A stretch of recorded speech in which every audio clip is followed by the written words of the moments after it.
Okay, so now here we go. We've got this image and I've gone and performed the dust and scratches filter on this. And basically what the dust and scratches filter is doing is it's blurring the content.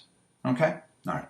So anywhere that you had seen little speckles and all that kind of stuff, they seem to be gone. And I said earlier that this would get rid of about 85% of the junk in your images. There's some stuff down here that it won't get rid of. I could have actually increased the strength of the radius, or the median filter, if you will, and to kind of get rid of that kind of stuff, but then it would have been more difficult for me to bring back some of the detail that's in here that I need to have and all that kind of stuff. So now comes the fancy part. All right, what I'm going to do is I'm going to go and come under the window menu and I'm going to go and pull up my history panel.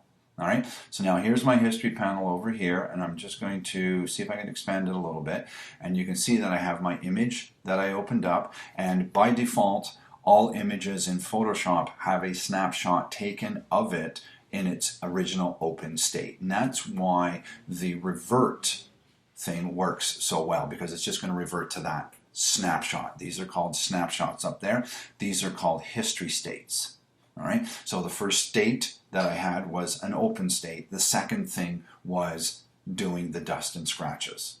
Okay, so now what I'm going to do is I'm going to come down here and I'm going to grab the history brush. That is the brush with that sweeping backwards arrow. All right, and it just looks like a paintbrush, works like a paintbrush. It is a stinking paintbrush. All right, so what I'm going to do is I am going to take a picture of what this image looks like in the blurred or dust and scratches state. And to do that, I'm just going to click on the camera icon down here to take a picture. You can see I've just taken a snapshot of that. I could rename that if I wanted to. I'm not interested in doing that at this point in time. All right, right now, what I have is the source of the history brush is going back to the original snapshot. All right, I don't want that. I want the source of the history brush to be this version. But what I want to do is I want to go back to my original state.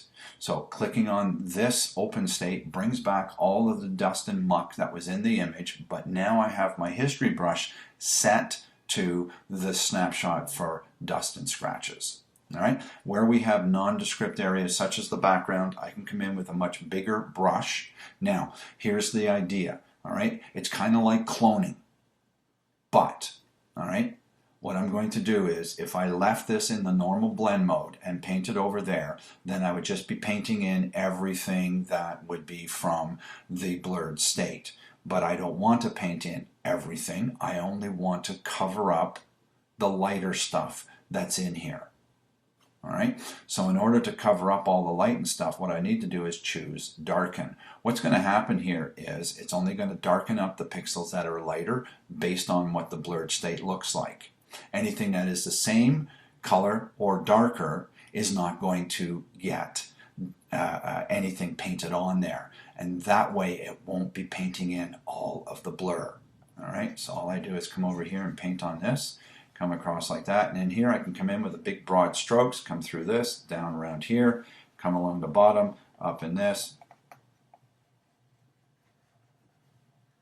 All right, and you know, I've just gotten rid of the majority of the junk in this image in what, 12 seconds? Yeah, exactly. So now what I would need to do is to zoom in. I'm going to zoom in, I'm going to reduce the brush size, and I'm going to come in here and get rid of some of this other stuff. All right, now some of this stuff won't go away, and that's okay because that's what the other tools are used for. All right, now you have to be careful when you're doing stuff inside here, like going for this one, because Photoshop can't tell the difference between double stitching in the Oshkosh jeans and what a dust particle is. So I'd have to come in and come a little bit smaller, but I can come in and paint that and get rid of that. Then I just come over here and paint on these little guys, just like this, and we're getting rid of all that nonsense.